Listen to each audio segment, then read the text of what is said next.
जय बद्री विशाल दोस्तों। हर हर महादेव। कैसे हैं आप लोग? तो आज हम सुबह चले गए थे ये चौरास में, जो अपना विश्वविद्यालय है श्रीनगर का। तो वहाँ हमें कुछ काम था। 17-18 की हमारी वहाँ डिग्री पेंडिंग थी, जो हमने ली नहीं थी क्योंकि ज़रूरत नहीं पड़ी। तो फिर हम सुबह ब्रेकफास्ट करने के बाद और सीधा चौरास कॉलेज चले गए थे, मास कम्युनिकेशन डिपार्टमेंट में। तो वहाँ गए हम, तो वहाँ जाकर जो फॉर्मेलिटीज़ थी वो पूरी की। बहुत ही अच्छा स्टाफ था वहाँ पर, कोऑपरेटिव स्टाफ था।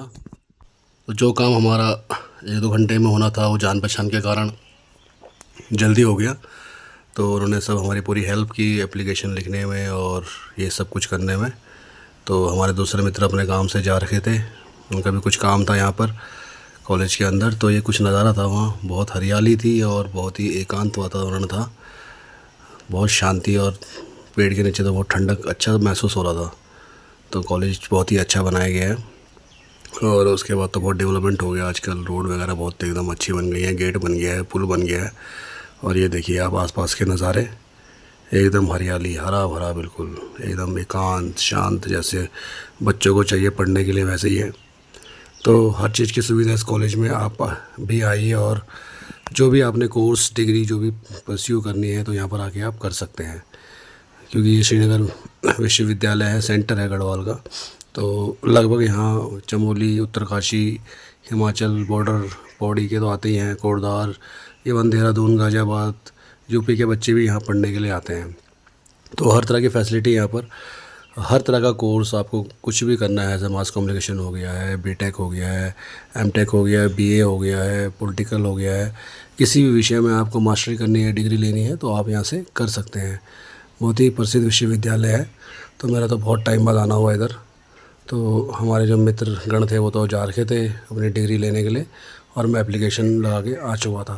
तो मैं जल्दी आ गया था, तो मैंने कहा सोचा कि थोड़ा आसपास के नज़ारे को रिकॉर्ड किया जाए, क्योंकि बहुत ही बढ़िया लगा था वहाँ पर आके, एकदम शांत वातावरण और चिड़ियों की चहचहाने की आवाज़, चिड़ियों की और पक्षियों की चहचहाने की आवाज़ आ रही थी।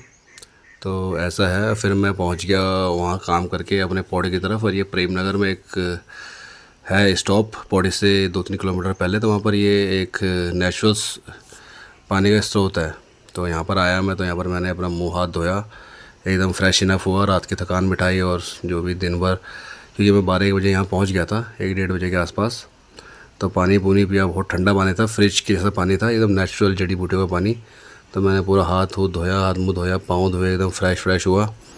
और एकदम नेचुरल पानी, और पूरे 12 महीने रहता है पौड़ी में। ऐसे मतलब 12 महीने जो पानी आता है बहुत कम ही रहता है।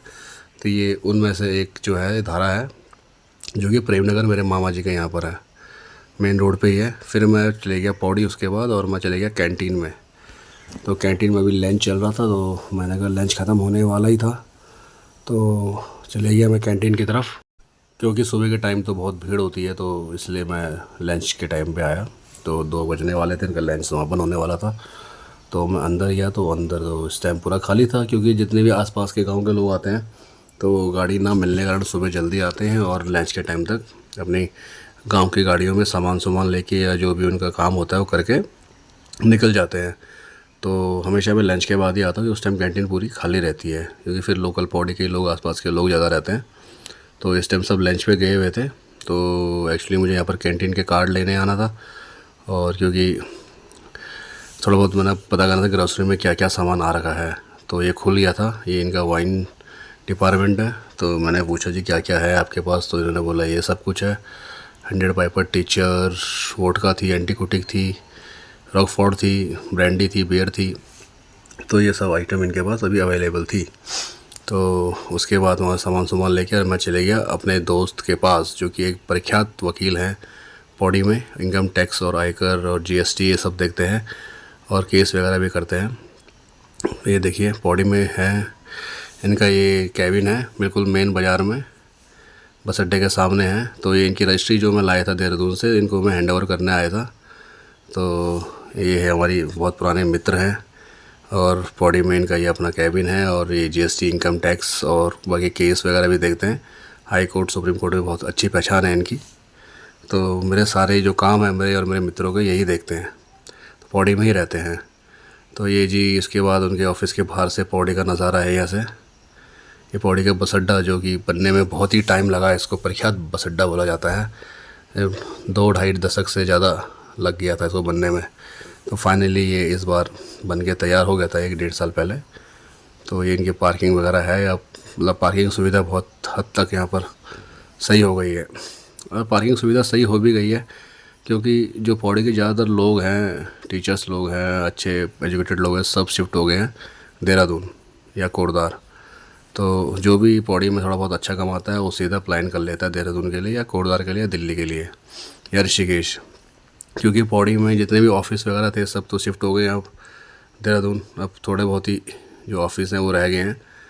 तो इस कारण से पौड़ी में जो है कि लोगों को प्लान करना पड़ रहा है बहुत ज़्यादा। तो उसके बाद रात हो गई थी बैठे बैठे दोस्तों के साथ, तो फिर मैं रात को घर आया और ये हमारे गांव का नज़ारा है दोस्तों, रोड से रात का नज़ारा। तो फिर मैं आहिस्ता आहिस्ता घर की ओर चला, घर पहुंचा। और आपको वीडियो पसंद आए तो लाइक, शेयर और सब्सक्राइब जरूर कीजिएगा। हर हर महादेव।